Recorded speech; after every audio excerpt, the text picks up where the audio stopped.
রহিম Barishal board 2025 এর একটি CQ নিয়ে আমরা আলোচনা করব। এই সিকিউটাতে একটি ইকুয়েশন বা সমীকরণ দেওয়া আছে যেখানে বলা হচ্ছে f = a not b plus ab c not. তো প্রথমে আসি আমরা খ নম্বর কোশ্চেনটা যদি দেখি, যেখানে দেওয়া আছে নর গেট দ্বারা অর গেট বাস্তবায়ন কৌশল আলোচনা করো। তো প্রথমে আমরা যদি দেখি নর গেট, যেখানে আমরা জানি যে অর এবং নর গেট হচ্ছে অর এবং নট একসাথে হয়ে আমাদের নর গেট হয়। তো আমরা এইভাবে লিখব যে নর গেট দ্বারা অর গেট বাস্তবায়ন কৌশল। দুটি নর গেট, সাধারণত দুটো নর গেটের সংযোগে একটি অর গেট তৈরি করা হয়, সুতরাং বা তৈরি হয়। আমরা তার মানে দুইটা নর গেট দিয়ে একটা অর গেট বানাতে পারি। তো কিভাবে বানাবো সেটা যদি আমরা একটু দেখি, আমাদের প্রথমত এখানে আমরা অর গেটটা বাস্তবায়ন করার জন্য দুটো নর গেট দেব। তাহলে আমরা প্রথমে একটা নর গেট দিলাম, যেখানে এই একটা ইনপুট নেব এবং এদিকে আমরা বি আর একটা ইনপুট নেব, যেটা আমাদের অর মানে হলো প্লাস। তো আমরা দিব এখানে এ প্লাস বি, আর যেহেতু এখানে একটা নট আছে তো আমরা এখানে একটা নট দেব।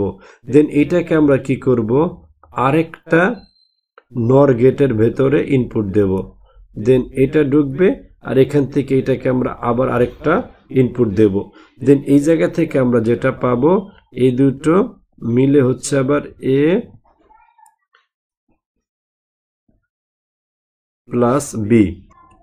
তার মানে আমাদের আগে থেকে একটা নট আছে, এখন আবার আরেকটা নট ইনপুট হলো। আর আমরা জানি নট দুটো থাকলে কি হয়, এ প্লাস বি, যেটা অ্যাকচুয়ালি অর গেটই বোঝায়। আমরা যদি এখন এটাকে একটু সিম্পলিফিকেশন করে দেখাই, এ প্লাস বি, সেখানে আবার আরেকটা এ প্লাস বি, এই দুইটা মিলে আমরা একসাথে যদি করি এইভাবে হবে। দেন এখানে একটা নোট নিয়ে আসলাম। তো আমরা এখানে এ প্লাস বি, তো সাধারণত দুইটা থাকলে আমরা কি করব, একটাতে নিয়ে আসব, আর উপর আরেকটাতে আছে নোট, সেটা আমরা এখানে লিখে দেব। দেন এখানে আমরা এই দুটো নোট থাকলে আমরা জানি যে এ প্লাস বি হয়, আমরা এটা লিখে দেব।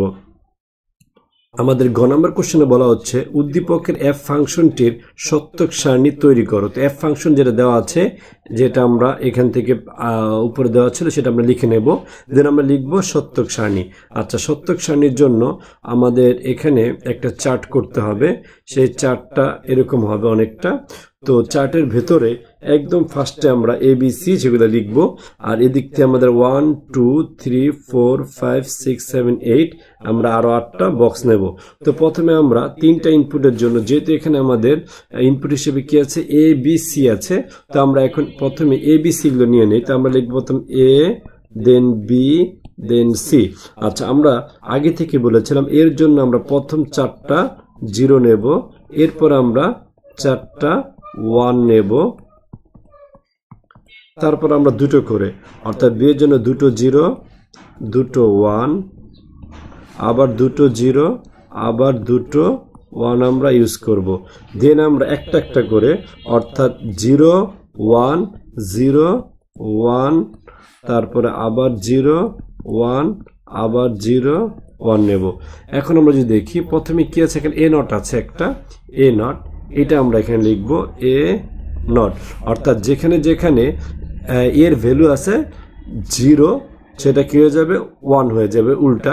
তাহলে প্রথম 4টাতে আমরা যেহেতু কি লিখেছি, 0 লিখেছি, তাহলে প্রথম 4টা হয়ে যাবে এখানে 1 1 1 1, আর যে 4টাতে আমরা 1 লিখেছি এর, সেই 4টাকে আমরা কি লিখবো, 0 দিয়ে দিব। তাহলে 0 0 0 0, যেহেতু 1 আছে 0 0 দেব। এরপরে আমাদের যেটা করতে হবে, আমাদের এখানে আবার সি নটও আছে, তো আমরা সি নটটাও এখানে, যেহেতু সি নট আছে, সি নটটা আমরা এখানে লিখে দেই। তো সি নট, তো সি নট এখানে আছে 0 হয়ে যাবে 1, এরপর আছে এখানে 1 হবে 0 0 আছে 1 হবে 1 আছে 0 হবে 0 আছে 1 হবে 1 আছে 0 হবে 0 আছে 1 হবে 1 আছে 0 হবে। এরপরে আমাদের যেটা আছে এটা আমরা একসাথে নেব এ নট বি, আমরা লিখে দিই এখানে এ নট বি, এবং এখানে আমাদের এ নট বি ইনটু করা বোঝাচ্ছে, তো আমরা যদি ইনটু করি এ নট বি, তো এটা হচ্ছে এ নট, এগুলো হচ্ছে এ নট, আমরা যদি তো এ নট আর বি, তো এখানে আমাদের এ নট এখানে আছে 1, এখানে আছে 0, তো আমরা যদি বলি 0 এবং 1 ইনটু করলে কি হয়ে যাবে 0 হয়ে যাবে, দেন আবার 1 0, এখানেও 0, দেন এখানে আছে 1, এখানে আছে বি 1, তার মানে এটা হবে 1, এরপরে এখানে 1, এখানে 1, এটাকে আমরা কি বলবো 1, এরপরে এখানেও 0, এখানেও 0, এটাকে আমরা ধরবো 0, এরপরে এখানেও 0, এখানেও 0, এটাকেও 0 ধরবো, এরপর এখানে 0, এখানে 1, এখানেও আমরা একটা 0 ধরবো, এরপর এখানে 0, এখানে 1, এখানে আমরা 0 ধরবো। তার মানে আমরা মাত্র দুটো 1 পাচ্ছি। এরপর আমাদের শেষে যেটা আছে সেটা যদি করি, অর্থাৎ এ বি সি নট, আমরা এটা লিখে নেই এ বি সি নট, আমরা লিখবো এখানে এ পরে বি সি নট। আচ্ছা, এখন তিনটার একসাথে যদি আমরা করি, তো এজন্য আমাদের যেটা করি এ বি সি নট, তাহলে এখন এ বি সি নট আমরা যদি দেখি এখানে এ 0, বিও আছে 0, আবার সি যেটা আছে সি নট সেটা 1, তিনটা, তার মানে এখানে হবে 0, এরকম করে আমরা দেখি 0 0, তারপর সি নট এটাও 0 0, এরপর যদি আমরা দেখি এতে 0, বিতে 1, তারপর আছে সি নটে 1, এটাও 0, অর্থাৎ তিনটাতে 1 থাকলে আমরা 1 লিখতে পারবো, এখানে 0, তারপরে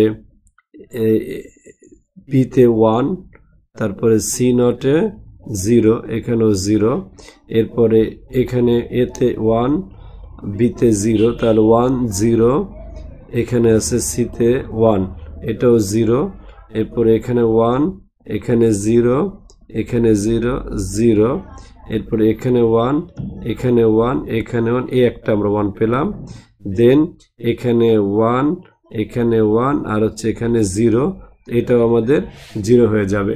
দেন আমাদের একদম সবশেষ যেটা আছে একসাথে পুরোটাকে আমরা এখানে লিখব, তাহলে A not B plus A B C not. এখন যদি আমরা এটাকে প্লাস করতে যাই, তাহলে আমাদের এ নট বি অর্থাৎ এটা এবং A not A B C not এটাকে আমরা এখন প্লাস করব। এখানে একদম 0 0 0, এটা 0, এটা 0 0 0 0 0 1 0 1, এখানে 1 0 1 0 0 0 0 0 0 0 1 1 এবং 0 0 0। তো এটাই হচ্ছে আমাদের সত্যক সারণী এফ ফাংশনের জন্য, অর্থাৎ এফ সমীকরণ যেটা দেওয়া আছে সেটার জন্য এটা আমাদের সত্যক সারণী।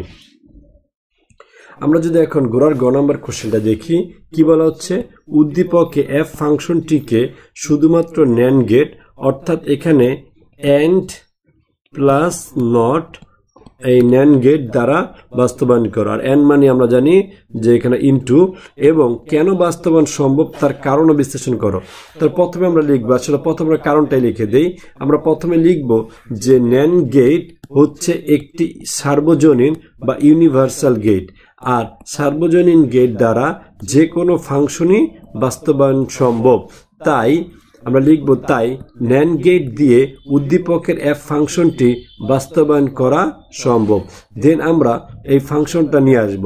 আচ্ছা, যেহেতু এখানে আমাদের এটা হচ্ছে ন্যান্ড গেট, অর্থাৎ আমাদের এখানে ন্যান্ড গেটটাকে বাস্তবায়ন করতে, ওইটাকে আমরা ন্যান্ড গেট দিয়ে বাস্তবায়ন করব। তো আমরা যদি তো এই জায়গায় আমরা যেটা করব, সেক্ষেত্রে আমাদের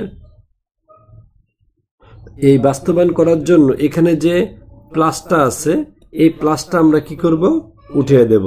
তো এই প্লাসটা উঠানোর জন্য আমরা কি করব, এখানে আমরা A not B plus A B C not, এখানে আমরা দুটো নট আমরা নিয়ে আসব। আচ্ছা, দুটো নট আনার পরে আমরা এখানে এই প্লাসটা উঠিয়ে দেব, অর্থাৎ আলাদা আলাদা এগুলোর আমরা নটটা লিখব।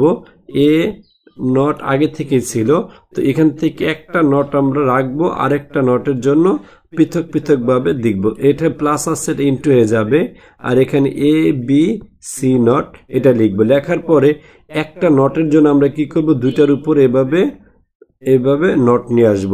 আচ্ছা, এরপরে আমাদের একটা নট আমরা পুরোটার উপরে কি করব, দিয়ে দেব। দেন এটাই আমরা ন্যান্ড গেট দিয়ে বাস্তবায়ন করব, কারণ এখন কোনো প্লাস নাই, সবই ইনটু আকারে চলে আসছে। তো আমরা যদি এখন লজিক সার্কিটটা বের করি, আমরা লিখে দেই লজিক সার্কিট। তো লজিক সার্কিটটার জন্য আমাদের কি কি নিতে হবে, প্রথমে আমরা যদি এ বি সি নেই, তো এ বি এবং সি আমরা যদি বাস্তবায়ন করতে যাই, এখন প্রথমে এখানে কি আছে, এখানে আছে এ নট। তো আমরা এখানে প্রথমে একটা এ নেব, নিয়ে এটাকে আমরা আরেকটা, অর্থাৎ এখানে একটা ন্যান্ড গেটের ভেতরে আমরা কি করব, এটাকে ইনপুট দেব। এই তো এখানে এটা হয়ে গেল আমাদের কি, এটাকে আমরা বলবো হলো এ নট। দেন এই এ নট এবং হচ্ছে বি, অর্থাৎ এইটা এবং এখান থেকে আমরা আরেকটা নেব বি, এই দুইটা আবার আমরা ইনপুট দেব আরেকটা ন্যান্ড গেটের ভেতর দিয়ে। এই আচ্ছা, এটাকে আমরা কি লিখবো, এটাকে আমরা লিখবো এ নট বি, অর্থাৎ একদিকে এ নট গেছে আরেকদিকে বি গেছে, এই দুইটা একসাথে আমাদের এটা আমরা লিখব। এরপরে আমরা এ বি সি নট। আচ্ছা, প্রথমে তাহলে আমরা এ নেই, এখান থেকে একটা এ নেব, দেন এখান থেকে একটা বি নেব, এরপরে সি নট। সি নটের জন্য আমরা যেটা করব, যেহেতু সি নট এটা, তো এখানে একটা ন্যান্ড গেট আমরা নিয়ে নেব আগে, অর্থাৎ এইভাবে দিয়ে সিটাকে দিলে আমরা একটা ন্যান্ড গেট পেয়ে যাব। দেন এই তিনটাকে আমরা একসাথে আরেকটা ন্যান্ড গেটের ভেতরে আমরা কি করাবো, ইনপুট দেব। এই দিলাম, তাহলে আমরা এটা পেয়ে যাচ্ছি কি এ বি সি, এখানে সি নট, এই সি নটটা এখান থেকে আসছে, তো আমরা এখানে সি নট দেব, আর এটাকে পুরোটার উপর আমরা একটা নট লিখব। দেন এই দুটোকে আমরা কি করব, আবার আরেকটা ন্যান্ড গেটের ভেতরে আমরা প্রবেশ করাবো, তাহলে আমরা টোটাল ফাংশনটা চলে আসবে। তো আমরা যদি এটাকে আরেকটা ন্যান্ড গেট দিয়ে প্রকাশ করি, তাহলে এটা হচ্ছে আমাদের এফ ফাংশন, যেটা আমাদের চাচ্ছে, আমরা এখানে এফ লিখে দেব। তো এই হচ্ছে আমাদের টোটাল এই ফাংশনটাকে, যেটাকে ন্যান্ড গেট দিয়ে প্রকাশ করতে বলা হয়েছে। Thank you.